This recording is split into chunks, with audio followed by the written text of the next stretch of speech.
자, 이제 시간 됐으니까 다들 정신을 차리고, 그쵸? 고등학생들 1학년밖에 안 되는데 왜 이렇게 피곤해 찌들어 살고 있죠? 다들? 밤에 잠 안 잡니까? 자, 실제로 이제 강남에서 이제 보면은 이런 말이 있어요. 3당 사랑이라는 말이 있거든요. 강남의 3당 사랑이 무슨 뜻이냐면은 하루에 3시간 자고 공부하면은 원하는 대학에 붙고 4시간 자고 공부하면은 원하는 대학에 떨어진다. 이런 말이 있어요. 알겠죠? 그러니까 강남 애들은 굉장히 죽어라 밤에 잠을 줄여가면서 공부를 합니다. 실제로. 그래서 실제로 강남의 학원가 쪽을 보게 되면은 그 편의점에 가보잖아요. 제일 많이 팔리는 음료수가 이제 핫식스나 아니면은 몬스터 같이 이제 그 뭡니까 일종의 잠 깨는 그런 드링크가 제일 잘 팔려요. 거기 동네는 거의 진짜 맨날 동나에 있어요. 알겠죠? 그런 모습입니다. 그래서 여러분들이 항상 유념을 해야 될 거는 여러분들 옆에 있는 친구가 여러분들의 경쟁자가 아니에요. 알겠습니까? 친구 사람들이 이제 굉장히 착각을 하는데 옆에 있는 친구들은 같이 이제 서로 클 수 있는 이제 선의의 경쟁자가 돼야 되지 여러분들 적이 아닙니다. 진짜 적은 이 시간에도 그런 강남이나 이런 데서 열심히 공부하고 있는 걔네들은 진짜 고등학교 딱 들어가는 순간부터 명절도 없어요.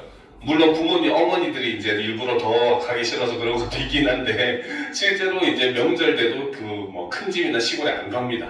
전부 다 학원에서 공부하거나 집에서 공부하거나 막 그런 모습을 많이 봐요. 알겠죠? 그러니까 여러분들이 뭐 그렇게까지는 안 하더라도 뭐 과정을 찾고 하는 건 굉장히 좋은 일이긴 하지만 그래도 항상 그런 과정에서 여러분들이 공부를 해야 된다라고 하는 인식 자체를 계속 갖고 있는 것 자체가 굉장히 큰 차이가 있어요. 알겠죠? 그러니까 놀 때 막 진짜 풀어져서 놀지 말고 그래도 이제 하루에 1시간이나마 거기 가서도 뭐 하다못해 뭐 문제 시험지 하나라도 풀 수 있을 정도 이런 정도의 여러분들이 자꾸 그런 인식을 스스로 갖는 게 여러분들 고등학교 과정에서 정말 최상의 등급으로 가는 가장 핵심적인 그 지름길이다 라는 거 유념을 해둘 필요가 있어요. 알겠죠? 자, 이번 6월 교재에서도 역시 문법이 그냥 우리말의 문법 요소 해가지고 전부 다 하나로 딱 묶여져 있어요. 그래서 선생님이 여러분들한테 이제 매주 할 수 있는 분량으로 나누어서 설명을 해서 그거를 여러분들 교재에 여러분들 나눠주는 자료에 실어놨으니까 문법은 선생님이 나눠준 자료를 보도록 합시다. 알겠죠? 그래서 자, 오늘은 이번 주는 이제 그 우리말의 문법 요소 중에서 시제 표현에 대해서 간단하게 살펴볼 겁니다. 알겠죠? 자, 시제 표현이라고 하는 것은 바로 뭐냐? 자, 우리말의 문법에서는 시제 표현, 높임 표현, 그 다음에 피동, 사동 표현, 그 다음에 이제 부정 표현, 그 다음에 인용 표현까지 이렇게 보통 5가지를 보거든요. 그 중에서 오늘은 첫 번째 시간 바로 시제 표현에 대해서 공부를 할 겁니다. 자, 시제 표현은 바로 뭐냐? 사건 시와 발화시 간의 선호 관계를 나타내는 표현을 우리는 시제 표현이라고 이야기를 합니다. 자, 그러면 사건 시가 뭔지 발화 시가 뭔지 알아야 되겠죠? 자, 사건 시라고 하는 것은 바로 뭐냐? 자, 발화 내용에 그렇죠? 등장하는 그렇죠? 사건이 일어난 시기를 우리는 사건시라고 이야기를 합니다. 알겠죠? 예를 들어서 나는 밥을 먹었다, 나는 점심밥을 먹었다 라고 하는 문장에서 보면 여기서 사건은 바로 뭐다? 점심밥을 먹는 행위가 바로 이 발화에 등장하는 사건이잖아요. 그렇죠? 이런 사건이 일어난 시간을 우리는 사건시라고 합니다. 자, 그러면 이 사건시와 함께 나오는 발화시라고 하는 건 뭐냐? 발화시는 바로 뭐다? 발화가 이루어지는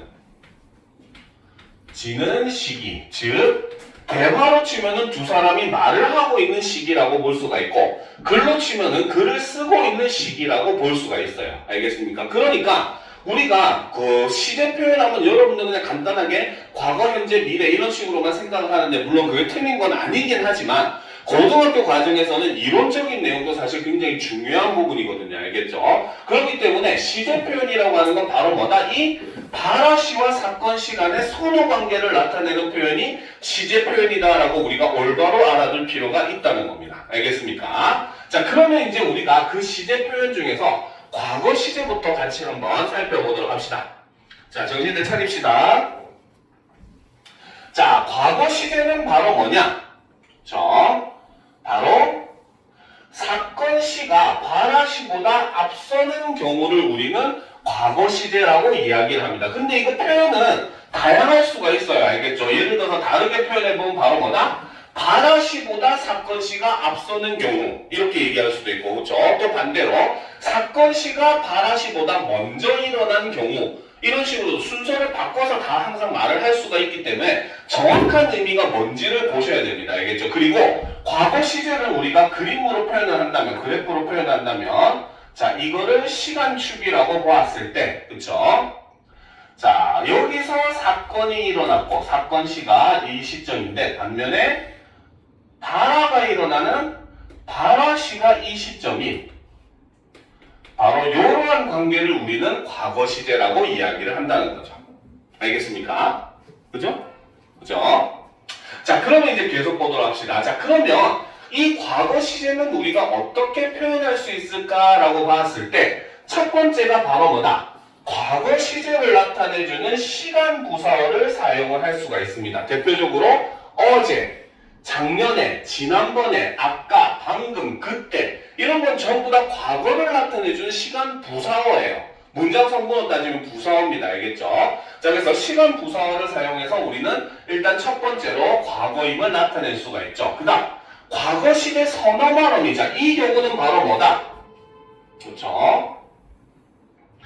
바로 서술어를 통해 표현을 할 때 사용하는 방법입니다. 알겠습니까? 서술어에 적용할 수 있는 방법인 거죠. 그렇죠? 이때는 바로 뭐다? 과거 시제 선어말 어미인 앞, 혹은 더를 사용을 하면 된다 라는 겁니다. 알겠죠? 자, 그런데 여기서 여러분들이 한 가지 주의할 것은, 자, 일반적으로는 과거 시제 선어말 어미로 앞, 을 쓰거든요. 알겠죠? 그런데 여기서 우리가 하나 추가를 해줄 게 바로 뭐냐? 바로 하다 라는 동사가 있죠. 그쵸? 하다. 그치? 혹은 하다가 붙어서 서술어가 되는 하다의 서술어의 경우, 하다도 마찬가지고 하다의 서술어도 마찬가지입니다. 알겠죠? 이 하다의 서술어 같은 경우는 바로 뭐다? 과거 시제 선어말 어미로, 선어말 어미. 자, 이 경우는 엿을 사용을 합니다. 일종의 불규칙 활용이다라고 보시면 돼요. 알겠습니까? 자, 정신을 차리고 얼른 적어놓도록 합시다. 알겠죠? 그래서 우리가 규칙, 불규칙 같은 경우는 고등학교 문법에서 굉장히 중요한 내용 중에 하나예요. 알겠죠? 그렇기 때문에 예외적으로, 일반적으로는 앞엇을 쓰지만 이렇게 하다라는 말 또는 하다의 서술어, 명사에 하다가 붙으면 서술어가 되거든요. 예를 들어서 공부에 하다가 붙으면 공부하다라고 하는 동사가 되잖아요. 그렇죠? 반면에 건강이라고 하는 명사에 하다가 붙으면 건강하다라는 형용사가 됩니다. 알겠습니까? 그렇기 때문에 이렇게 하다가 붙어가지고 되는 서술어의 경우는 바로 뭐다? 과거 시제 선어말 어미로 엿을 사용을 하고, 이때는 우리가 불규칙 활용이다라고 이야기를 합니다. 알겠죠? 자, 그 외에도 이제 더 같은 거를 사용을 하는 거죠. 그래서 더 같은 경우는 일종의 바로 뭐다?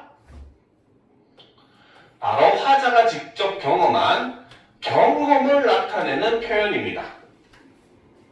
알겠습니까? 내가 직접 보았다 라는 거죠. 알겠죠? 예를 들어서 보면은, 그렇지? 철수가 뭡니까? 집에서 공부를 하더라 하면 뭐야? 공부하는 모습을 내가 봤다는 겁니다. 내가 경험을 했다는 뜻이잖아요. 그렇죠? 그렇기 때문에 바로 뭐다? 일종의 경험, 확신 이런 거를 나타낼 때 우리는 더라고 하는 바로 뭡니까? 과거 시제 선어말 어미를 사용을 하더라는 거죠. 알겠죠? 자, 그 다음에 과거 시제 관형사형 어미를 쓸 수도 있습니다. 이때는 바로 뭐다? 바로 과거 시제 관형사형 어미를 쓴다고 하는 것은 바로 뭐다? 바로 용언이 무엇으로? 관형어로 사용이 되는 경우라는 거죠. 그렇죠? 자, 이때는 과거 시제 뭡니까? 관형사형 어미로 은이나 던을 사용을 합니다. 알겠습니까? 자, 근데 이때 뭡니까? 은 같은 경우는 형용사는, 그렇죠? 사는, 그렇지? 사용이 불가합니다. 알겠죠? 우리가 예쁜 꽃 하면 얘는 시제가 뭡니까? 예쁜 꽃. 예쁜 꽃 하면 시제가 뭡니까? 바로 현재예요. 지금 예쁜 겁니다. 알겠죠? 그래서 그 관형사, 형용사 같은 경우는 바로 뭐다? 예쁜 꽃 해버리면 현재 시제가 되기 때문에 과거를 나타낼 때는 덧만 씁니다. 예쁘던 꽃, 아름답던 고향 이렇게 얘기하잖아. 그치? 그래서 이제 우리가 이렇게 과거 시제를 나타낼 때 동사는 은던을 쓸 수 있지만 형용사는 덧만 쓴다라고 하는 것도 여러분들이 유념을 해둘 필요가 있어요. 알겠습니까? 자, 그 다음에 이제 현재 시제를 나타내는 것도 있어요. 현재 시제는 말 그대로 사건시가 바라시와 오타네요. 자, 일치를 할 때, 선생님이 다 친 거라서 오타가 있어요. 그래서 사건시가 바라시와 일치를 하는 경우에 우리는 현재 시제라고 얘기를 하죠. 역시 그래프로 나타내면, 자, 이거를 시간축이라고 했을 때, 자, 이때가 바로 사건시이자, 요때가 바로 바라시로서 일치하는 이러한 형태를 얘기할 때 우리는 현재 시제라고 이야기를 합니다. 알겠습니까? 자, 그럴 때 쓸 때 역시 현재 시제를 나타낼 때도 현재 시제를 나타내는 시간 부사어를 사용을 할 수가 있어요. 알겠죠? 그런데 이때는 조심을 해야 됩니다. 알겠죠? 이거는 주의가 필요합니다. 알겠습니까? 왜? 우리는 현재를 나타내고 있는 말이라고 하더라도 이 현재의 시간을 세분화해서 과거, 현재, 미래로 또 표현이 가능합니다. 알겠습니까? 예를 들어 보도록 합시다. 나는 오늘 아침에 불고기를 먹었다. 이런 문장이 있다고 봤을 때 바로 뭡니까? 오늘이라고 하는 현재를 나타내는 시간 부사어가 쓰이기는 했지만 바로 뭐야? 시기상으로 봤을 때 오늘을 다시 세분화해가지고 이미 지나간 아침이라는 시간의 과거 형태를 나타내는 거잖아요. 그렇죠? 그렇기 때문에 현재 시제 시간 부사어는 사실 여러분들이 크게 염두에 두면 안 됩니다. 얘는 세분화하면 과거를 나타낼 수도 있고 미래를 나타낼 수도 있어요. 예를 들어서 이런 문장도 가능하죠. 나는 오늘 저녁에 뭐다? 가족들과 영화를 볼 것이다. 이렇게 얘기하면은 같은 오늘이지만 이거는 미래 시제로 얘기를 한 거잖아요. 그렇죠? 그렇기 때문에 오늘이 그 현재 시제 시간 부사어 같은 경우는 그 안에서 세분화가 될 수 있습니다. 알겠죠? 그래서 주의가 필요한데 그 주의는 바로 뭐냐? 현재 시제 시간 부사어의 경우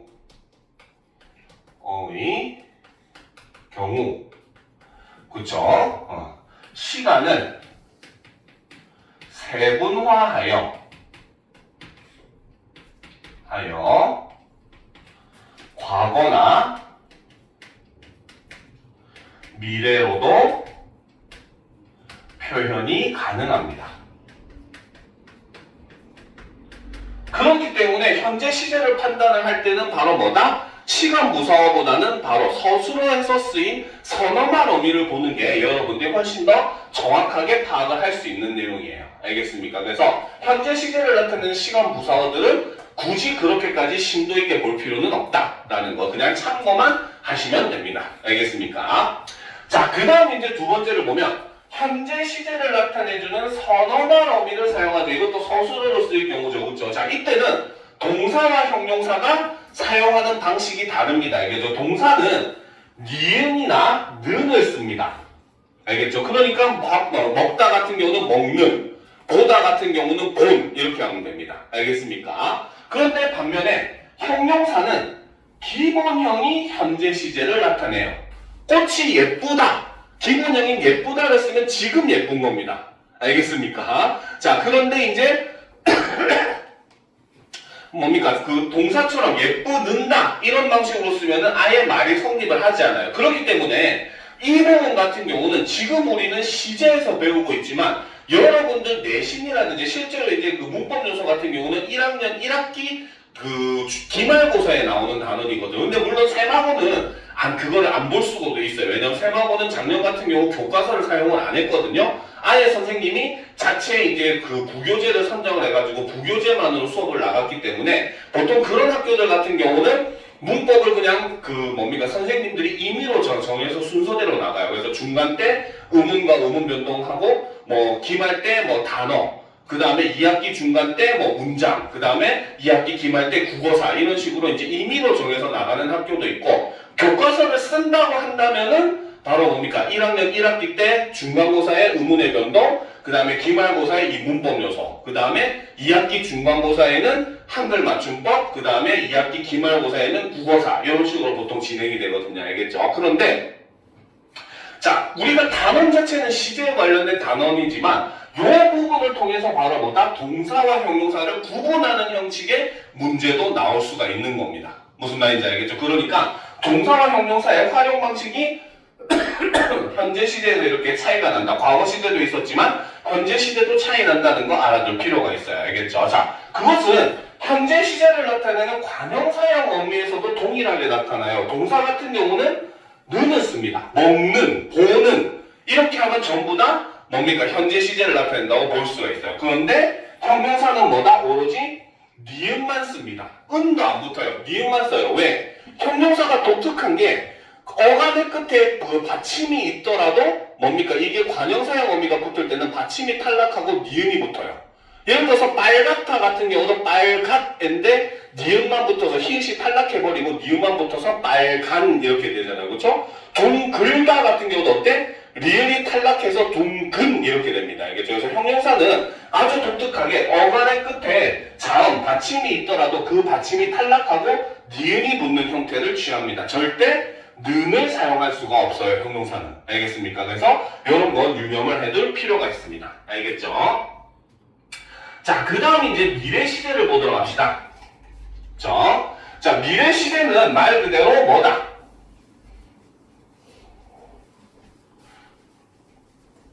자, 미래 시대 같은 경우는 바로 사건 시간, 바라시보다 뒤에 오는 경우죠. 역시 그래프로 그리면 어떤 식으로?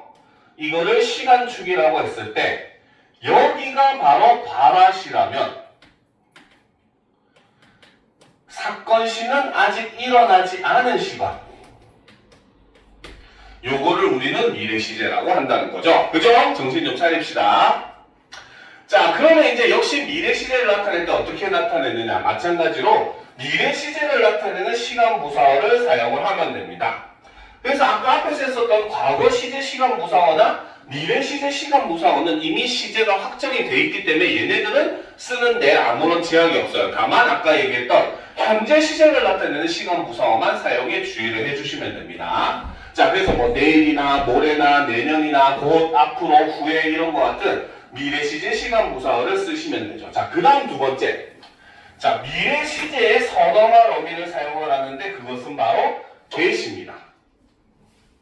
먹겠다, 보겠다, 예쁘겠다 이런 의미가 되는 거죠. 그렇죠? 자, 그런데 자, 여기서 우리가 이 get이라고 하는 선언할 어미는 의미가 사실 두 가지가 있어요. 알겠습니까? 자, 첫 번째. 자, 미래 시제를 나타낼 때는 get의 의미는 바로 뭐냐? 일종의 의지를 나타내는 표현입니다. 알겠습니까? 나는 오늘 가족들과 영화를 보겠다. 이 말은 무슨 뜻이야?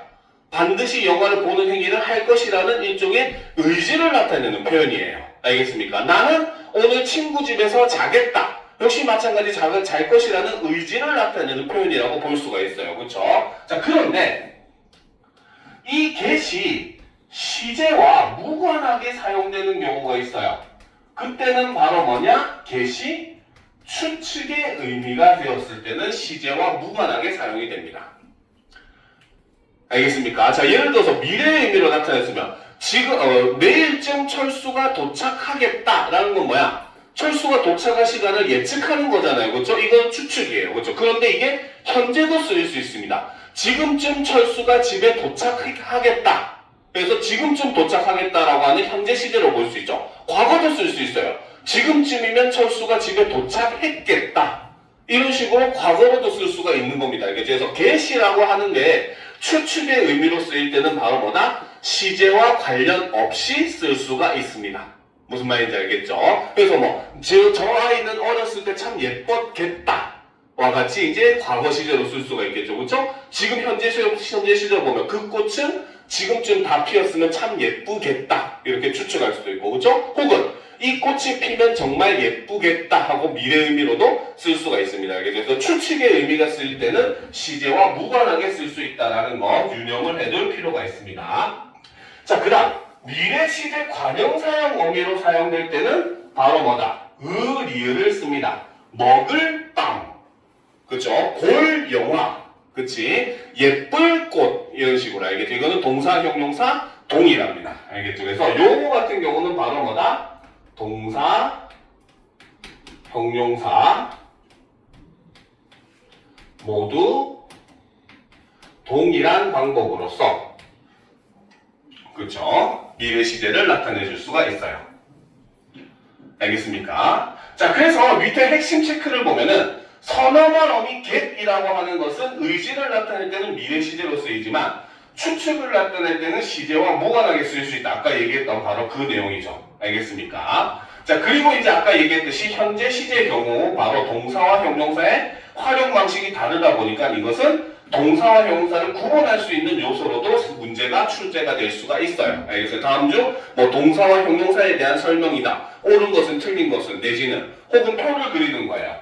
뭡니까? 현재 시제 는이 붙을 수 있는가? 그 다음에 또 뭡니까? 두 번째는 뭐 아까 얘기했듯이 바로 뭡니까? 니은이 붙을 수 있는가? 뭐 이런 식으로 해서 동사, 형용사를 구분하는 요소로서 쓸 수가 있다는 겁니다. 알겠죠? 자, 그 다음 이제 여기서 추가로 우리가 배워야 될 게 바로 진행상과 완료상이라고 하는 개념이 존재해요. 그래서 시제와 상이라고 얘기를 하거든요. 좀 올려놓고 보도록 합시다. 자, 잘 안 보일 테니까. 자, 우리가 상이라고 하는 것은 바로 어떤 일이 일어나고 있는지 끝났는지를 나타내는 게 바로 상입니다. 그래서 진행상은 뭐냐?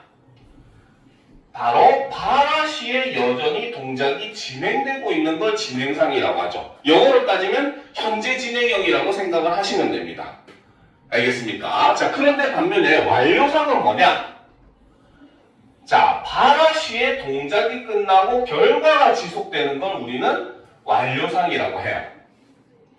알겠습니까? 그래서 주로 일반적으로 이제 진행상 같은 경우는 뭐뭐고 있다라는 말을 많이 씁니다. 알겠습니까? 철수가 지금 밥을 먹고 있다. 그러면 먹는 행위가 지금 계속되고 있는 거잖아. 그렇지? 그런데 여기서 우리가 하나 주의할 거. 자, 바로 뭐뭐고 있다. 의 중의성을 우리가 볼 필요가 있어요. 알겠습니까? 자, 뭐뭐고 있다는 일반적으로는 그렇죠? 일반적으로는 진행상으로 사용을 합니다.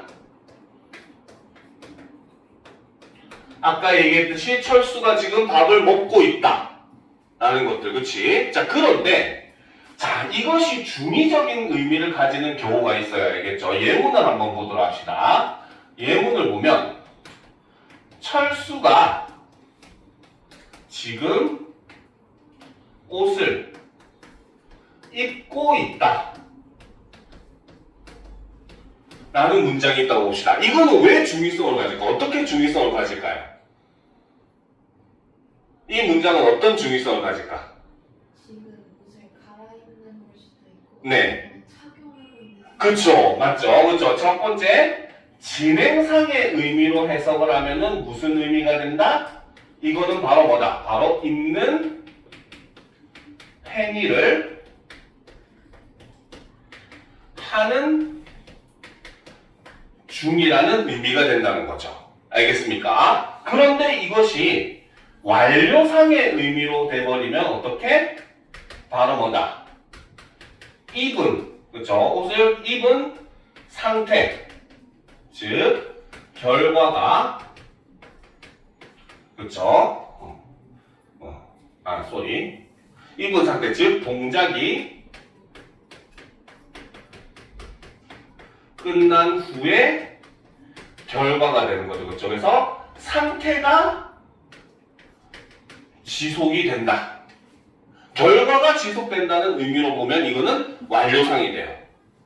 무슨 말인지 알겠습니까? 그래서 이런 것들은 우리가 굉장히 의미상으로 좀 주의를 할 필요가 있어요. 두 가지로 해석이 될 수가 있기 때문에 고 있다 같은 경우는 중의적인 표현일 수 있다라는 것도 여러분들이 반드시 유념을 해둘 필요가 있는 부분입니다. 알겠습니까? 자, 그 다음 이제 마지막. 요거는 아마 가르쳐 주는 것이 거의 없을 거예요. 그렇죠? 그런데 여러분들한테 이런 걸 얘기를 해줄 겁니다. 자, 우리말 문장에서는 절대 시제라고 하는 게 있고 상대 시제라고 하는 게 존재를 합니다. 알겠습니까? 자, 절대 시제는 바로 뭐냐? 문장의 제일 마지막 서술어가 어떤 시제를 가지는가? 그 문장 전체의 시제를 우리는 절대 시제라고 이야기를 합니다. 알겠죠? 그러니까 절대 시제를 판단하는 것은 굉장히 쉬워요. 뭐만 보면 된다? 문장 제일 끝에 있는 서술어만 보면 됩니다. 알겠습니까? 자, 그런데 반면에 상대 시제라고 하는 게 있는데 상대 시제는 무조건 격문장에서만 실현이 돼요. 알겠죠? 두 개 이상의 문장이 모였을 때만 실현이 됩니다. 알겠죠? 자, 그 중에서 격문장에서 바로 뭐다? 문장 제일 끝 서술어를 기준으로 얘를 뭐 어려운 말로 치면 얘를 현재로 친다고 생각을 하면 됩니다. 알겠죠? 그래서 이걸 기준으로 어떻게? 절이나 이어진 문장이 가지는 시제를 우리는 상대 시제다. 자, 근데 이거는 예문으로 보면 더 쉽게 이해가 될 겁니다. 알겠죠? 자, 예문을 보도록 합시다. 자, 예문을 보게 되면은 자, 나는 어제 어머니께서 사온 빵을 먹는다. 자, 이런 문장이 있다고 보도록 합시다. 알겠습니까? 자, 일단 이 문장의 절대 시제를 우리가 파악을 해보면 어떻게 볼 수 있다? 문장의 제일 마지막에 있는 서술어를 기준으로 우리는 절대 시제를 판단한다고 했었죠. 그렇죠? 그러면 먹다가 먹는다가 됐으니까 시제는 언제다? 과거, 현재, 미래 중에 시제는 현재가 되겠죠. 그쵸? 자, 그런데 여기서 우리가 서술어가 하나가 더 있어요. 바로 뭐다? 사온. 어제 어머니께서 빵을 사왔다라는 문장이 이 속에 들어가 있습니다. 알겠습니까? 그러면 내가 지금 먹는 시점을 기준으로 어머니가 빵을 사온 거는 과거입니까? 현재입니까? 미래입니까? 그치? 이걸 기준으로 봐도 얘는 그 전에 먼저 사왔어야 내가 먹을 수 있는 거잖아. 그치? 그러니까 이때 상대 시제는 바로 뭐다? 과거가 된다는 거죠. 알겠습니까? 자, 이런 문장도 가능해요. 자, 나는 우리 가족이 다 함께 볼 영화를 예매했다. 자, 이런 문장이 있다고 봅시다. 알겠습니까? 자, 이 문장에서 절대 시제는 바로 뭐다? 예매했다. 예매하다가 예매했다가 됐으니까 절대 시제는 역시 과거가 되겠죠. 그쵸? 자, 그런데 이제 여기서 우리가 서술어가 될 수 있는 게 하나 더 있어요. 바로 뭐다? 보다라는 서술어가 있죠. 즉, 바로 뭐다? 우리 가족이 다 함께 영화를 보다라는 문장이 안겨 있잖아요. 그쵸? 그런데 예매를 한 시점에서 영화를 봤습니까? 아직 안 봤습니까? 안 봤잖아. 그치? 그러면 상대 시제는 뭐가 된다? 미래가 된다. 이렇게 보시면 돼요. 알겠어요? 즉, 바로 뭐다? 마지막 서술어를 기준으로 안에 안겨있는 문장이 뭡니까? 시제가 언제냐? 마지막 문장을 현재로 쳤을 때 요게 언제냐를 보는 게 바로 뭐다? 상대 시제라고 생각을 하시면 돼요. 알겠습니까? 예를 들어서 이 문장에서 나는 어제 어머니께서 사온 빵을 먹었다라고 하면은 절대 시제도 과거지만 상대 시제도 그 이전에 일어났어야 내가 먹을 수 있잖아. 그렇지? 그러니까 상대 시제도 과거 이렇게 모습을 볼 수가 있는 거예요. 알겠죠? 그렇기 때문에 여러분들이 이제 이렇게 절대 시제와 상대 시제 같은 경우는 실제로 이제 수능이나 모의고사에는 나온 적이 없어요. 솔직하게 얘기를 하면. 알겠죠? 그런데 수능 특강에는 매년 나오는 내용입니다. 그리고 또 역으로 은근히 사관학교 시험에서 절대시제, 상대시제 문제가 좀 주기적으로 한 4, 5년에 한 번씩 꾸준히 나오고 있어요. 알겠죠? 그러니까 수능이 어려워지고 있는 시점이다 보니까 아무래도 모의고사나 이런 데서도 역시 상대 시제를 묻는 문제가 나올 확률도 해가 갈수록 점점 높아지고 있는 부분도 여러분들이 간과를 하시면 안 되는 부분이에요. 그래서 이런 것까지도 여러분들이 머리에 넣어두면은 바로 이 시제에 대한 공부는 완벽하게 됐다라고 생각을 하시면 되는 겁니다. 알겠습니까? 자, 그럼 이제 다음 그렇죠 독서로 넘어가 보도록 합시다. 자, 워너비 책 첫 번째 줄 독서 1번을 펼쳐보도록 합시다.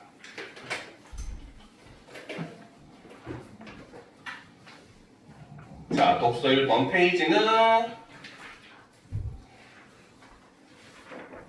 봅시다. 독서 1번이 페이지가 105페이지. 그렇죠? 자, 105페이지를 펴도록 합시다. 자, 바로 계약에 대한 글입니다. 알겠죠? 자, 여러분들 선생님 나눠준 자료는 바로 계약을 조금 더 나아간 이제 예약에 대한 내용이거든요. 이것도 이제 여러분들 시간이 되면 풀이를 해주겠는데 시간이 애매하긴 하네요. 그래서 지문 해석을 못한다고 하더라도 여러분들 집에서 한번 풀어보시면은 이제 예약에 대해서 좀 더 심도 있게 이해를 할 수가 있을 거예요. 알겠죠? 자, 보도록 합시다. 자, 사람은 살아가는 동안 여러 약속을 한다. 계약도 하나의 약속이다. 하지만 이것은 친구와 뜻이 맞아 주말에 영화 보러 가자는 약속과는 다르다. 일반적인 다른 약속처럼 계약도 바로 뭐다? 서로의 의사가 합치하여 성립을 하더라는 거죠. 자, 계약이 자, 요렇게 성립을 한다는 겁니다. 그렇죠? 이것이 바로 뭐다? 자, 일반적인 약속과 그렇죠? 계약의 공통점이 된다는 거죠.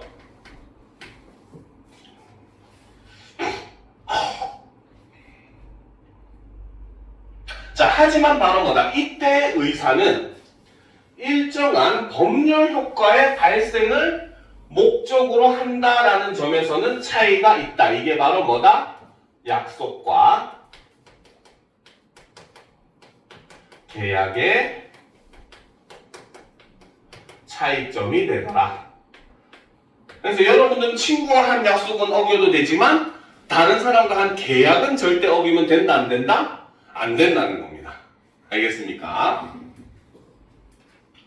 자, 그래서 한 예로 매매 계약은 팔겠다는 일방의 의사표시와 사겠다는 상대방의 의사표시가 합치함으로써 성립하며 매도인은 매수인에게 매매 목적물의 소유권을 이전해야 할 의무를 짐과 동시에 매매 대금의 지급을 청구할 권리를 갖는다. 반대로 매수인은 매도인에게 매매 대금을 지급할 의무가 있고 소유권의 이전을 청구할 권리를 갖는다. 양 당사자는 서로 권리를 행사하고 서로 의무를 이행하는 관계에 놓이는 것이다 라는 거죠. 즉 바로 뭐다? 계약이라고 하는 것은 바로 뭐다? 양 당사자 간의 그렇죠? 간의 권리와 의무를 바로 뭐다? 법률적으로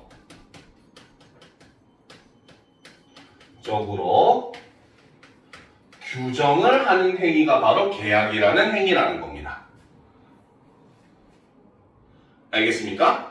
그렇죠? 자, 그러니까 상대방의 의무는 나에게는 권리가 되는 것이고 반대로 상대방의 권리는 나에게 의무가 되는 것이에요. 알겠죠? 그래서 예를 들어서 우리가 그림을 A라는 사람과 B라는 사람이 그림을 팔기로 계약을 했어요. 그러면 A에게는 바로 뭐다? 그림을 넘겨줄 의무가 생기는 동시에 권리는 바로 뭐다? 그림값을 받을 권리가 생기는 거죠. 그렇죠? 반면에 B는 그림값을 줄 의무가 생기겠지만 반대로 그 그림의 소유권을 이전받을 수 있는 권리가 생기는 거잖아요. 그렇지? 그러니까 계약이라고 하는 것은 한쪽의 권리는 다른 쪽의 의무가 되는 겁니다. 알겠습니까? 자, 그러면 이제 계속 보도록 합시다. 다음 문단을.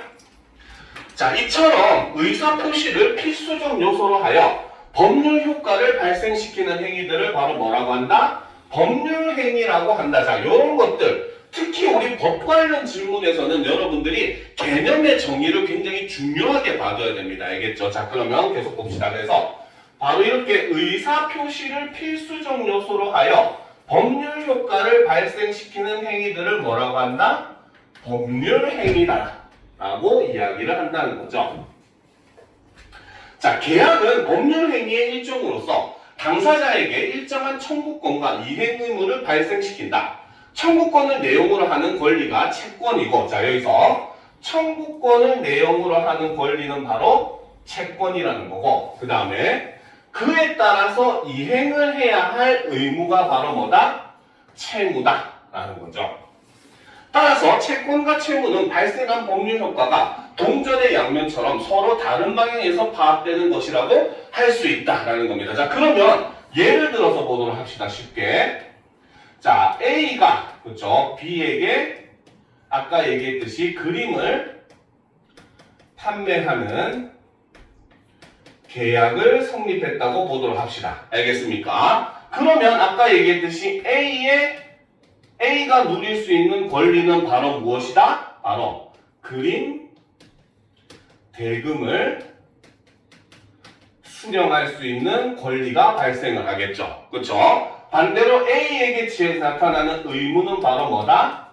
그림의 소유권을 이전시켜줘야 하는 의무가 발생을 하는 거예요. 알겠습니까? 자, 반면에 그림을 넘겨받아야 되는 B에게는 바로 뭐다? 어떤 권리가 생긴다? 바로 그림의 소유권을 그렇죠? 이전 받을 수 있는 권리가 생기는 거죠. 반대로 B에게 생기는 의무는 바로 뭐다?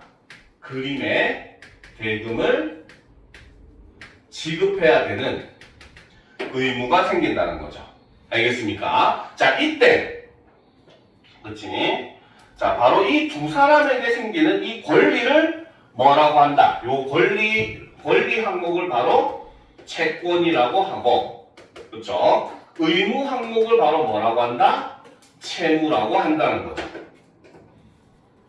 알겠습니까? 오케이? 이해가 돼요? 그렇지? 알겠습니까? 자, 그럼 이제 계속 보도록 합시다. 그래서 채무자가 채무의 내용대로 이행하여 채권을 소멸시키는 걸 뭐라고 한다? 변제라고 한다. 그래서 채무자가 채권의 내용대로 이행하여 채권을 소멸시키는 것, 이거를 변제라고 한다는 거예요. 알겠죠? 자, 그러면 지금 이 예를 우리가 한번 살펴보도록 합시다. 자, 그래서 A랑 B랑 이제 그림을 팔겠어. A가 팔고 B가 사겠다는 계약을 체결을 했어요. 알겠죠? 그래가지고 B가 먼저 자신의 뭡니까? 그림 대금을 먼저 A에게 줘버렸어요. 그러면 B는 이미 자신의 의무를 어떻게 한 거야? 다 한 거잖아. 그치? 그러면 A는 반대로 B한테 돈을 받았기 때문에 A의 권리는 이미 누린 거라고 보는 겁니다. 알겠죠? 그런데 만약에 이 상황에서 A가 B에게 그림을 안 줬어. 그러면 A에는 뭐만 남는다? 그림의 소유권을 이전해줘야 된다는 의무가 남게 되는 거고, 반대로 B에게는 뭐다? 그림의 소유권을 이전받아야 된다는 권리가 남는 거죠. 그렇기 때문에 이런 일이 발생했을 때 B가 바로 채권자가 되는 것이고 A가 바로 채무자가 된다라고 볼 수 있다는 거예요. 무슨 말인지 알겠죠? 그래서 채권자와 채무자의 관계는 이렇게 누가 자신의 의무를 이행했는가에 따라서 결정이 된다라고 보시면 되는 겁니다. 알겠습니까? 자, 그럼 이제 계속 보도록 합시다. 자, 갑과 을은 을이 소유한 그림 A를 갑에게 매도하는 것을 내용으로 하는 매매 계약을 체결하였다. 을의 채무는 그림 A의 소유권을 갑에게 이전하는 것이다. 동산인 물건의 소유권을 이전하는 방식은 그 물건을 인도하는 것이다. 갑은 그림 A가 너무 마음에 들었기 때문에 그것을 인도받기 전에 대금 전액을 금전으로 지급하였다. 즉 바로 뭐다? 갑은 그림 A가 너무도 많이 마음에 들었기 때문에 그것을 인도받기 전에 대금 전액을 금전으로 지급을 했다는 거죠. 그렇죠? 즉 바로 뭐다? 갑은 그렇죠? 그림 대금 지급이라는 그렇죠? 의무 곧 채무를 그렇지 완료를 한 상황이라는 거죠. 즉 이미 변제를 한 상황이다. 위에서 얘기한 용어로 쓰면 변제를 이미 했다는 거죠. 갑은. 알겠습니까? 그죠? 그지? 응, 그쵸. 자, 그런데 갑이 아무리 그림 A를 넘겨달라고 청구하여도 을은 인도해 주지 않았다. 이런 경우 갑이 사적으로 물리력을 행사하여 해결하는 것은 엄격히 금지된다. 그렇죠? 우리가 조폭들 찾아가가지고 빨리 돈 안 갚아 하는 거는 불법이라는 겁니다. 알겠습니까? 그렇죠? 장첸처럼 하면 안 된다는 거죠. 그렇죠? 자, 그러면 계속 보도록 합시다. 자, 채권의 내용은 민법과 같은 실체법에서 규정하고 있고 그것을 강제적으로 실현할 수 있도록 민사소송법이나 민사집행법 같은 절차법이 갖추어져 있다. 갑은 소를 제기하여 판결로서 자기가 가진 채권의 존재와 내용을 공적으로 확정받을 수 있고 나아가 법원에 강제집행을 신청할 수도 있다. 강제집행은 국가가 물리적 실력을 행사하여 채무자의 의사에 구애받지 않고 채무의 내용을 실행시켜 채권이 실현되도록 하는 제도이다라는 거죠. 그래서 강제집행은 바로 뭐다? 물리력의 행사는 누가? 국가가 한다는 거죠. 개인이 하면 안 된다는 겁니다. 알겠죠? 알겠죠? 그러니까 왜 우리 막 채권에 하면은 드라마 내는데 보면 집에 막 빨간 딱지들 막 붙이고 하잖아. 그렇지? 이게 국가가 직접 물리력을 행사를 해주는 거예요. 알겠죠? 그래서 을이 그림 A를 넘겨주지 않은 까닭은 갑으로부터 매매 대금을 받은 뒤에 을의 과실로 불이 나 그림 A가 다 없어졌기 때문이다. 결국 채무는 이행불능이 되었다라는 거죠. 할 수가 없게 된 상황인 거죠. 자, 소송을 하더라도 불능의 내용을 이행하라는 판결은 나올 수 없다. 그죠? 시간을 되돌릴 수 없다는 거죠. 그렇기 때문에 자, 다음 페이지. 그림 A의 소실이 계약 체결 전이었다면 그 계약은 실현 불가능한 내용을 담고 있기 때문에 체결할 때부터 계약 자체가 무효이다. 이행불능이 채무자의 과실 때문에 일어난 것이라면 채무자가 채무 불이행에 대한 책임을 져야 한다라는 거죠. 그래서 바로 뭐다? 계약 체결 전에 이런 일이 발생을 했다면 바로 뭐다? 그 계약은 실현 불가능한 내용을 담고 있기 때문에 체결할 때부터 계약 자체가 무효가 된다. 계약 무효 소송이 가능하다는 겁니다. 알겠습니까? 그런데 반면에 이행불능이 채무자의 과실 때문에 일어났다. 즉 이거는 바로 뭐다? 계약 그렇죠? 이후 그렇지? 이행 불능이 일어난 상태라는 거죠. 자, 그래서 계약 체결 전에 만약에 이랬는데도 계약을 체결했다면 이 경우는 사기죄로도 우리가 집어넣을 수가 있어요. 알겠습니까? 왜? 이미 자기는 그림이 없다는 걸 알고 있으면서도 마치 있는 척 남을 속인 행위잖아요. 그렇죠? 그렇기 때문에 이 경우는 형사법으로서 사기죄로도 처벌을 받을 수가 있습니다. 알겠죠? 그런데 계약을 체결하고 난 이후에 과실이 발생했다라는 것은 바로 뭐다? 이러면 어떻게? 채무자가 채무 불이행에 대한 책임을 져야 한다는 거죠. 자, 그럼 이제 계속 보도합시다. 이때 채무 불이행은 갑이나 을의 의사표시가 작용한 것이 아니라 매매 목적물의 소실에 따른 이행불능으로 말미암은 것이다. 이러한 사건을 통해서도 법률 효과가 발생한다. 채무 불이행에 대한 책임은 갑으로 하여금 계약을 해제할 수 있는 권리를 갖게 한다. 자, 그러면 채무 불이행에 대한 책임은 어떤 결과를 나타내냐? 먼저 갑에게는 뭐가? 바로 계약을 해제할 수 있는 권리를 부여를 한다는 거죠. 알겠습니까? 그래서 갑이 계약 해제권을 행사하면 그때까지 유효했던 계약이 처음부터 효력이 없는 것으로 된다. 즉 바로 뭐다? 이 말은 바로 뭐다? 이꼴 계약 체결 이전의 상태로 되돌린다. 이런 의미로 볼 수가 있는 거예요. 알겠습니까? 자, 그러면 계속 봅시다. 이때의 계약 해제는 일방의 의사표시만으로 성립한다. 즉, 일방의 의사표시만으로 성립한다는 것은 갑만 의지를 가지면 이거는 무조건 할 수 있다는 겁니다. 알겠습니까? 자, 따라서 갑이 해제권을 행사하는데 을의 승낙은 요건이 되지 않는다. 이러한 법률 행위를 바로 뭐라고 한다? 단독행위라고 한다는 거죠. 그래서 단독행위라고 하는 건 바로 뭐다? 일방의 의사표시만으로 이렇게 성립하는 법률 행위를 단독행위라고 한다는 겁니다. 알겠습니까? 자, 그런데 이게 별거 아닌 것 같지만 사실 굉장히 좀 중요한 내용이기는 해요. 알겠죠? 자, 지금 여기서는 지금 그림을 예로 들었잖아요. 그렇지? 그러면 그림을 예로 들었을 때는 계약이 일어나지 않은 걸로 치나 계약이 일어나고 상대방의 잘못으로 치나 우리가 결과는 거의 비슷하긴 해요. 어쨌든 그림값을 되돌려주면 끝이잖아. 그렇지? 그런데 실제로 우리가 사회생활을 하면서는 이런 경우가 있어요. 예를 들어서 여러분들이 나중에 커가지고 누군가랑 결혼을 했어.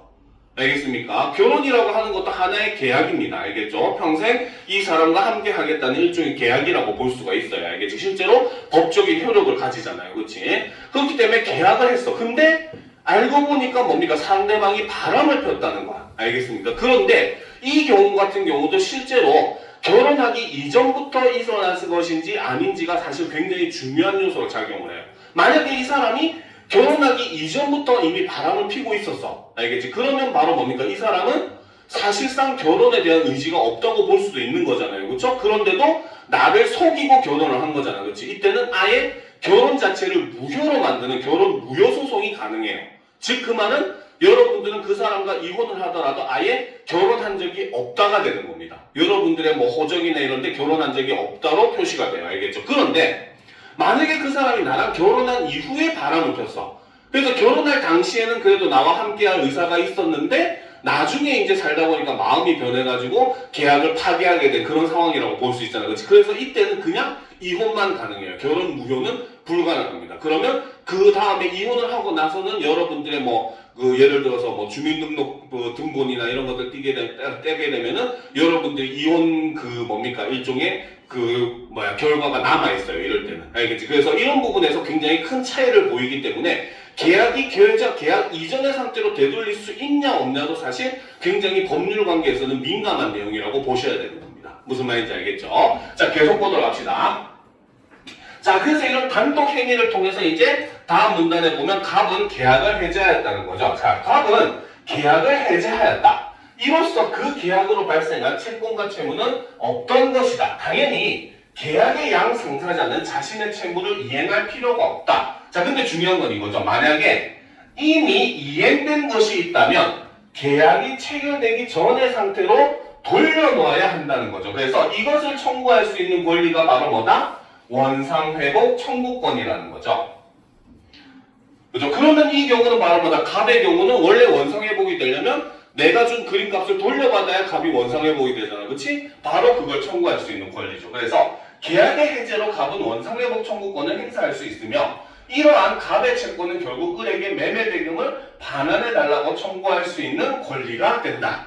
라고 지금 이야기를 하는 겁니다. 알겠습니다. 그래서 이렇게 계약이라고 하는 것이 별거 아니지만 이렇게 어떤 식으로 해석을 하느냐에 따라서 내용 자체가 굉장히 달라질 수 있는 부분이 있어요. 그래서 실제로 계약과 관련된 그 지문 같은 경우는 학생들이 또 은근히 어려워하는 지문이긴 합니다. 알겠죠? 자, 이것과 유사한 지문으로 시간이 될 것 같으니까 선생님이 나눠준 자료도 같이 한번 보도록 합시다.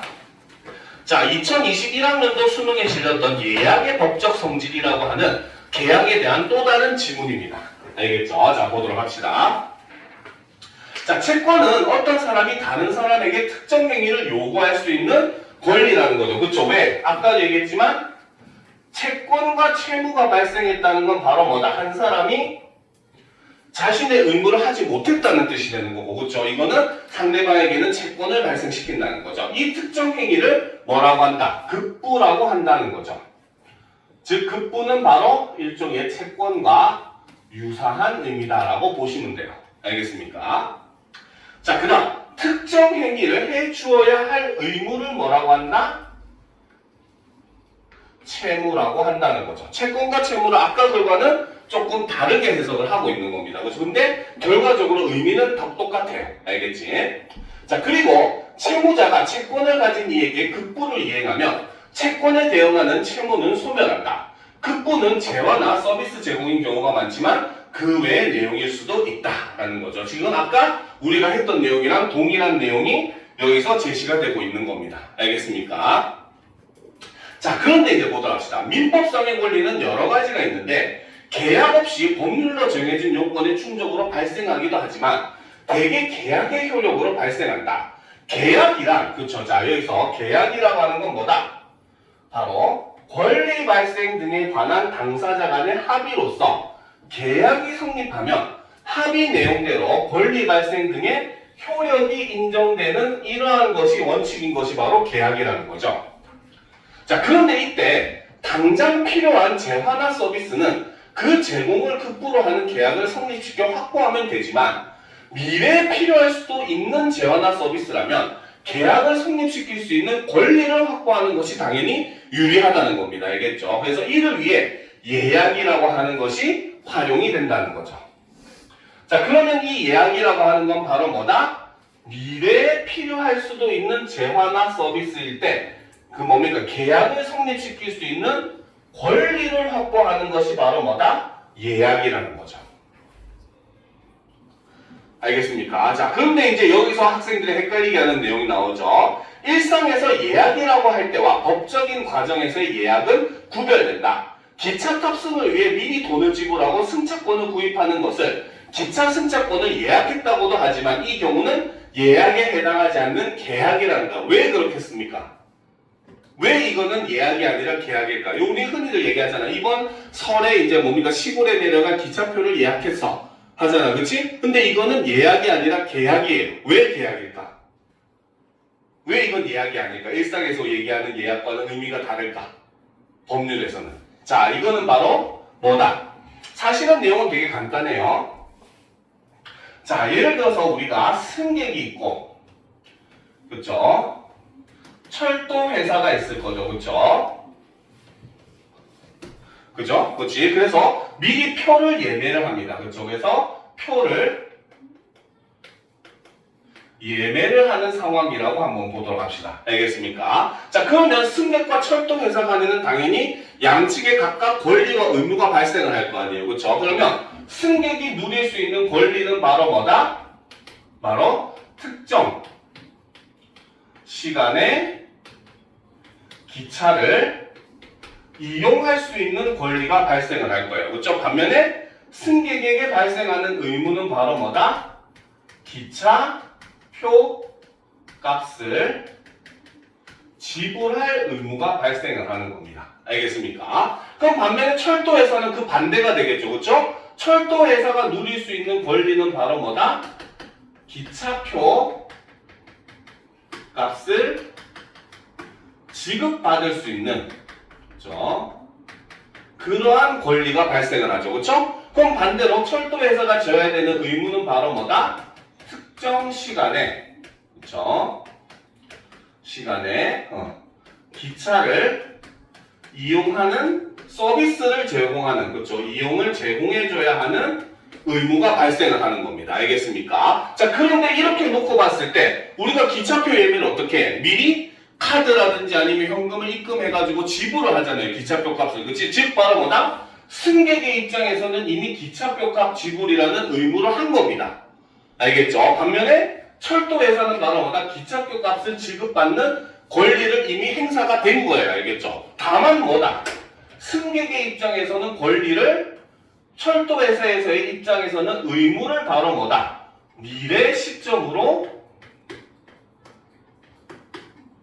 단지 미뤘을 뿐이라는 겁니다. 알겠습니까? 그렇기 때문에 어느 한쪽이든 권리나 의무를 행사해버리면은 이거는 바로 뭐다? 반대쪽에는 무조건 그것을 해줘야 되는 의무가 나타나게 된다는 거잖아. 그렇죠? 그렇기 때문에 바로 뭐다? 이것은 예약이 아니라 계약이 될 수밖에 없다는 거죠. 이미 한쪽이 의무를 행사를 해버렸기 때문에. 알겠습니까? 변제를 해버렸기 때문에 이 경우는 바로 무조건 예약이 아니라 계약이 될 수밖에 없다라고 이야기를 한다는 겁니다. 알겠죠? 자, 그럼 계속 봅시다. 자, 법적으로 예약은 당사자들이 합의한 내용대로 권리가 발생하는 계약의 일종으로 재화나 서비스 제공을 급부 내용을 하는 다른 계약인 본계약을 성립시킬 수 있는 권리 발생을 목적으로 한다. 즉 예약의 목적은 바로 뭐다?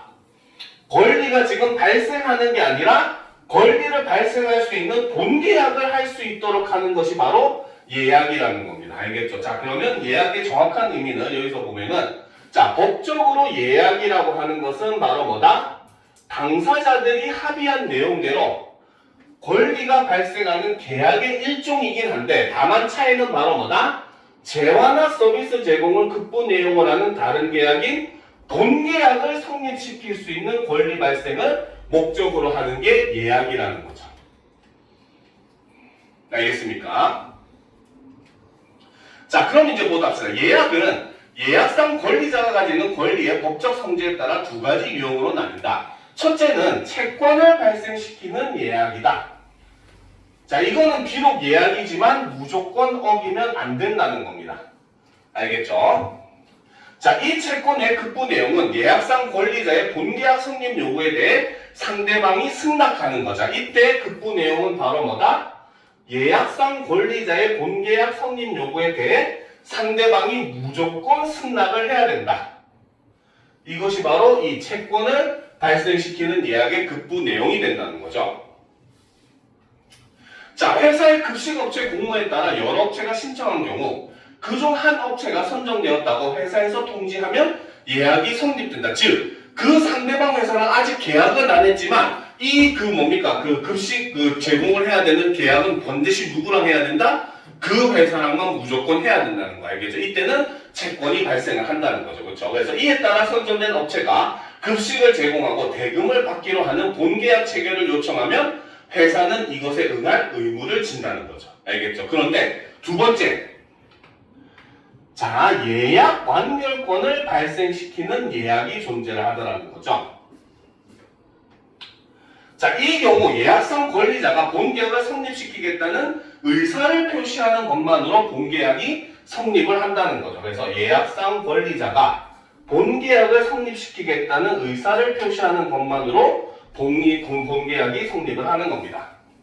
자, 그래서 가족 행사를 위해 식당을 예약한 사람이 식당에 도착하여 예약 완결권을 행사하면 곧바로 본계약이 성립하므로 식사 제공이라는 급부에 대한 계약상의 채권이 발생한다. 즉, 여러분들이 식당을 예약했어. 그렇죠? 근데 노쇼하면 당연히 안 되겠죠. 그래서 식당에 딱 여러분들이 예약했기 때문에 그 시간에 맞춰가가지고 몇 월 며칠 몇 시에 예약했는데요 하고 딱 얘기하는 순간 이때 본계약이 체결이 성립이 된다는 거야. 그렇죠? 식당은 바로 뭐다? 음식값을 받을 권리가 있고 반대로 의무는 음식을 서비스해줄 의무가 생기는 거죠. 반대로 손님은 바로 뭐다? 음식을 서비스 받을 권리가 생기고 의무는 음식값을 지불할 의무가 생기는 게 딱 등장하자마자 우리가 직접 여기에 사인해야 돼요 하는 게 아니라 그냥 등장하는 순간 계약이 성립이 돼버리는 게 바로 예약 완결권을 발생시키는 예약이 된다는 겁니다. 알겠죠? 자, 그럼 이제 또 올려놓고 보도록 합시다.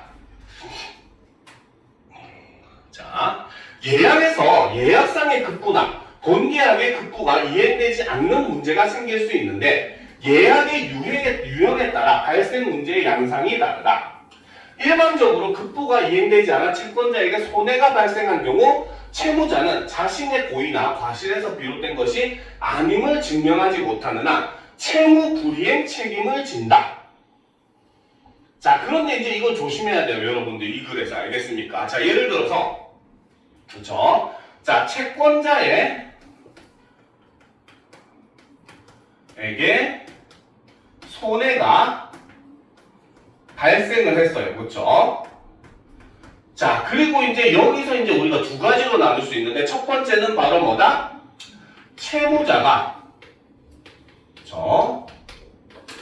자신의 고의나 과실이 아님을 입증을 하지 못했을 경우에는 채무자에게 바로 뭐다? 채무 불이행 책임이 발생을 한다는 거죠. 알겠습니까? 자, 그러니까 이로 인해 채무의 내용이 바뀌는데 원래 급부 내용이 무엇이든 채권자의 손해를 돈으로 물어야 하는 손해배상 채무로 바뀐다 해서 채무 불이행 책임이 생기고 이로 인해서 뭐가 생긴다? 바로 손해배상 책임이 발생을 하게 되는 거죠. 알겠습니까? 자, 그런데 이제 이 글의 함정이 그 다음에 나와요. 알겠죠? 자, 실제로 이 지문에서 오답률이 굉장히 높은 문제가 뒤에 있었습니다. 알겠습니까? 자, 내용을 봅시다. 자, 그런데 만약 타인이 고의나 과실로 예약상 권리자가 가진 권리 실현을 방해했대요. 즉, 이 말은 바로 뭐다? 방해했다라고 하는 거는 이꼴 채무자가 그렇죠? 자신의 고의나 과실이 아님을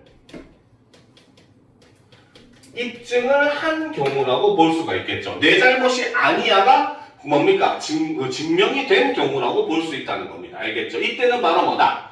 예약상 권리자는 그에게도 책임을 물을 수 있다.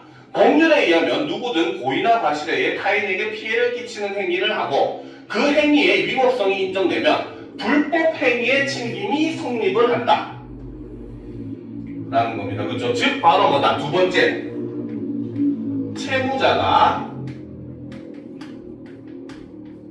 자신의 고의나 과실이 아님을 입증을 했다고 친다면, 그렇죠? 이때는 바로 뭐다? 뭡니까? 바로 그 고의나 과실을 행한 타인이 책임을 져야 된다는 거, 그렇죠? 그리고 이때 적용되는 책임이 바로 뭐다? 불법 행위에 대한 책임이 된다는 거죠. 그래서 불법 행위 책임이 발생을 한다는 겁니다. 즉 채무자가 잘못했을 때는 뭡니까? 채무 불이행 책임이 생기는 거고, 타인이 잘못을 했을 때는 불법 행위 책임이 생긴다는 거. 이게 이 글의 함정이었어요. 알겠습니까? 자, 계속 보도록 합시다. 그래서 성립하여 가해자는 피해자에게 손해를 돈으로 배상한 채무를 지기 때문이다. 다만 예약상 권리자에게 예약 상대방이나 방해자 중 누구라도 손해배상을 하면 다른 한쪽의 배상 의무도 사라진다. 급부 내용이 동일하기 때문이다. 이러니까 학생들이 두 개를 똑같은 걸로 착각을 해버렸어요. 알겠죠? 그래서 실제 문제에서는 이 두 개를 구분하는 문제가 나와버렸기 때문에 여기서 오답률이 굉장히 높은 그런 모습을 보였습니다. 알겠죠? 그러니까 지금 좀 시간이 남았네요. 잠깐 한 8분 정도 시간을 줄 테니까 밑에 이어져 있는 문제를 한번 풀어보도록 합시다. 알겠죠?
플러스 1?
다 풀었습니까?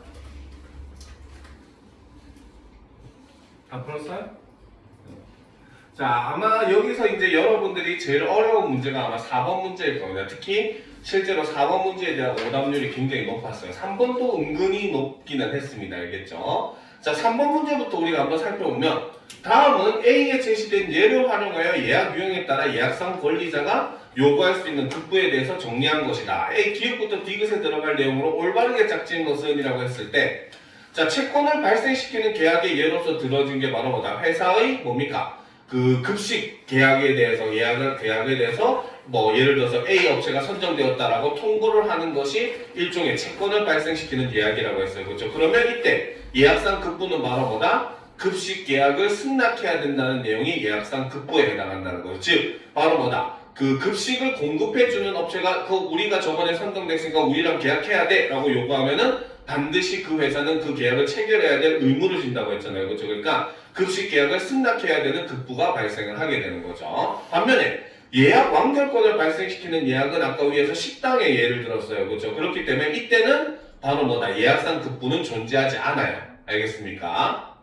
자, 반면에 이제 채권을 발생시키는 예약에서 이제 본계약상 급부는 바로 급식 대금을, 회사는 급식 대금을 줘야 되겠죠. 그렇죠? 이게 이제 학생들이 어려워했던 이유 중에 하나가 바로 뭐냐면 기준을 회사로 봐야 되느냐 급식 그 선정 업체로 봐야 되느냐에 대해서 헷갈린 학생들이 생각보다 많아요. 알겠죠? 그러니까 급식 업체로 따지면 바로 뭡니까? 급식 대금을 지금 뭡니까? 제공해줘야 되는 의무, 급식을 제공해주는 의미가 생기는 거고 급식 대금을 받을 그 권리가 생기는 거잖아요. 그렇죠? 그래서 회사를 기준으로 하면 급식 대금 지급이 되고 그 다음에 급식 업체를 기준으로 하면 급식 제공이 되는 거예요. 그래서 1번하고 3번 중에 헷갈려서 틀린 학생들이 또 은근히 많았어요. 알겠습니까? 그런데 니은 때문에 1번이 답이 될 수밖에 없는 거예요. 알겠죠? 그래서 이제 반대로 이제 예약 완결권을 발생시키는 예약 같은 경우에는 손님이 그 식당에 찾아오는 순간 식사를 제공해야 된다는 이제 바로 뭐다?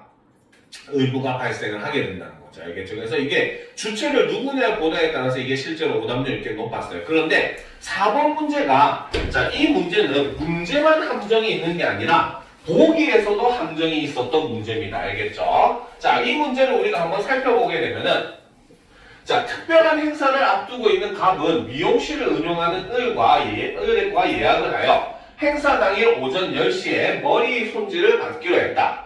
갑이 시간에 맞춰 미용실을 자, 여기서 보면 자, 갑은 미용실을 운영하는 을과 예약을 해서 행사 당일 오전 10시에 머리 손질을 받기로 했다는 거죠. 그렇죠? 즉 여기에 해당하는 것은 바로 무엇이다? 예약 완결권을 그렇죠? 발생시키는 예약이라는 걸 우리가 알 수 있다는 거죠. 그쵸? 그치?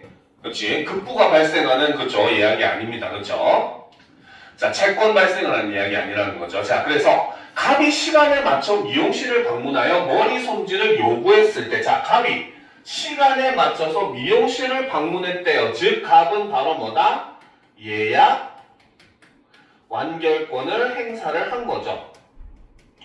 권을 행사를 한 겁니다. 알겠죠? 자, 그랬는데 머리 손질을 요구했을 때 이미 병이 이미 을에게 머리 손질을 받고 있었다.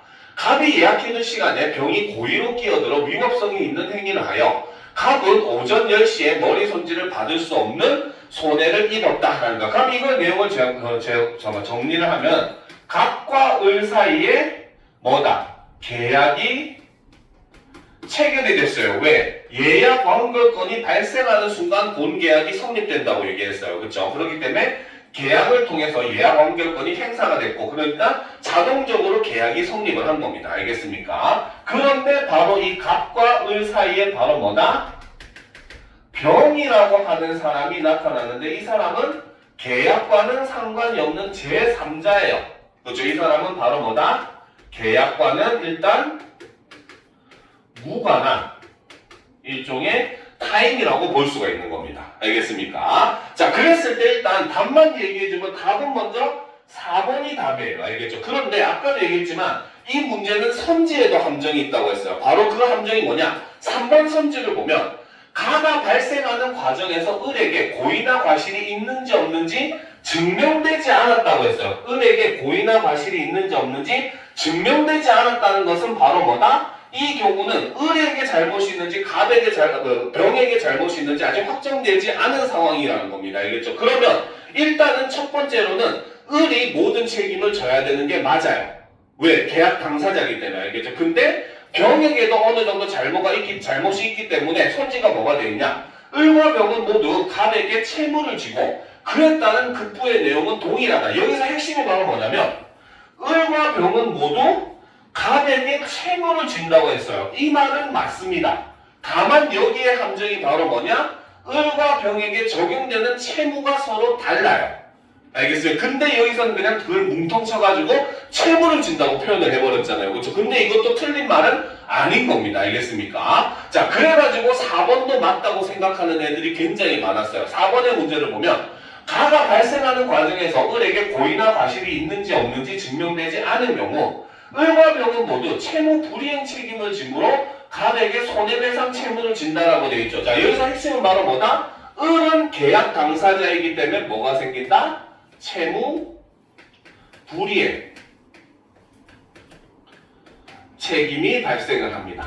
알겠죠? 그런데 병은 계약 당사자가 아니에요. 이행할 채무가 원래부터 없는 사람이에요. 알겠죠? 그렇기 때문에 병에게 발생하는 것은 바로 뭐라고 했다? 불법 행위에 대한 책임이 발생을 한다고 했었죠. 그렇죠? 그러니까 두 사람이 지게 되는 책임의 내용은 서로 어떻더라? 다르더라. 다만 채무를 진다는 점은 똑같지만 그 내용은 서로 다르더라는 거야. 알겠지? 그러니까 답은 4번이 틀린 게 되는 겁니다. 무슨 말인지 알겠죠? 그래서 요 함정 때문에 선지에서 3번에서도 둘이 똑같은 채무를 진다는 식으로 얘기를 해버렸기 때문에 학생들은 순간 3번 선지 때문에 더 4번을 헷갈리게 되거든요. 알겠죠? 근데 둘의 내용은 엄격하게 다르다는 게 이 문제의 가장 큰 함정이었다라는 거 여러분들 유념하고 실제 수능에서도 이 문제 같은 경우 굉장히 오답률이 높았습니다. 알겠죠? 그래서 이런 거는 여러분들이 주의를 해줄 필요가 있어요. 알겠죠? 자, 오늘 수업은 여기까지 합시다. 오늘 내용 참 재밌었죠? 알찼죠? 그쵸? 그런 좀비가 돼가는 표정이었는데 알겠지? 자, 그래서 앞으로도 이렇게 계속 우리가 세마 같은 경우는 이렇게 여러 자료를 통해서 좀 수준 높은 공부를 할 겁니다. 그런데 자, 여러분들 이제 그 책 하나를 우리가 하나 사셔야 돼요. 알겠죠? 그게 바로 뭐냐? 자, 바로 요 책 하나 사세요. 지금 여러분들한테 고등학교 1학년 과정 솔직히 쉬운 것도 있고 어려운 것도 있을 거예요. 알겠죠? 그런데 여러분들은 이제 여러분들 실력을 높이기 위해서 선생님이 아예 뭘 시킬 거냐? 이거는 이제 여러분들 과제집입니다. 에브리데이 과제 하긴 하지만 솔직히 내용 양 솔직히 별로 안 되죠, 그렇죠? 그렇지? 그래서 여러분들 뭘 사냐면 바로 자이스토리 전국연합 모의고사 고2 국어 2026년 교재를 하나 사도록 하세요. 알겠죠? 그래서 이거를 뭡니까? 매일 좀 부담은 줄여줄게요. 바로 2지문씩 풀 것. 알겠습니까? 한 지문이 한 2지문. 그러니까 문제로 따져도 10문제 정도밖에 안 돼요. 많으면 11문제, 적으면은 한 8문제 정도 될 겁니다. 이거 진짜 적으면 한 6문제, 7문제 될 수도 있어요. 알겠지? 그래서 딱 2지문씩만 매일매일 풀어가지고 클리닉 때 와서 선생님한테 질문하시고 하면 됩니다. 알겠습니까? 채점해보고 질문할 거 있으면 클리닉 때 질문 받아줄 거예요. 알겠지? 그래서 요거 고2 거를 한번 해보고 고2 거 끝나면은 여러분들은 세마기 때문에 고3 것도 시킬 거예요. 알겠지? 그래서 자꾸 수준을 높여놓으면 대신에 좋은 점이 뭐냐? 고1 때 굉장히 쉽게 느껴질 거예요. 나중에는. 알겠습니까? 그래서 여러분들 내신도 쉽게 느껴질 거니까 그런 효과를 위해서라도 우리가 요거는 해둬야 되니 요 책은 반드시 다음 주에 바로 구입을 하도록 가능하면 이번 주 일요일 날 구입하도록 합시다. 알겠죠? 다들 수고했습니다.